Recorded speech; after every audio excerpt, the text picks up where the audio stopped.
here we have a photo of Mark Bolan with a Gibson Flying V, you know, a historically important guitar in the history of rock. It's one thing looking at the photograph of it, but what to hold the real thing? The real thing's here, and I can hold it, and to me that is just absolutely unbelievable. So if we open this case, here we have Mark Bolan's Gibson Flying V. What can I say? I'm holding a piece of rock history, and I apologise to the great man himself, but I have to do it just to say that I've strummed Mark Bolan's guitar. It's a guitar that's, I think, goes down in pop history anyway, the Gibson Flying V. As a guitar, yeah. Absolutely, just as a guitar, but the fact that it belonged to Mark Bolan is something else. I have to ask you how you come to own it. Well, it happened quite a few years ago.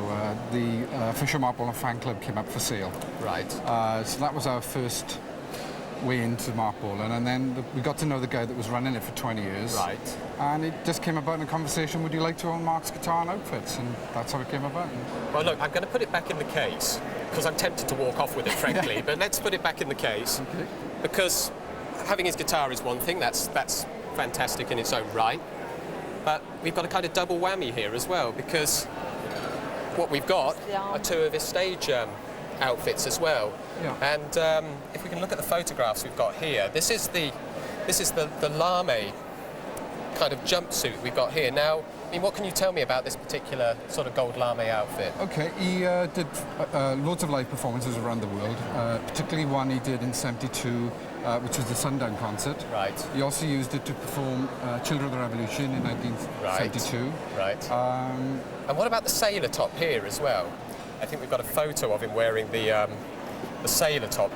Well, it was featured on many posters. This is actually from a live giant-size 70s poster. Right. But it's important because Mark started off as a hippie kind of Tyrannosaurus Rex thing, and then this was the first item he wore on Top of the Pops in '71 to do Hot Love on the BBC. Right. So you can say, I suppose, historically, that this was the turning point to the new phrase that we know as glam rock. Right. Okay. So historically, it's a whole genre of music, really. This outfit.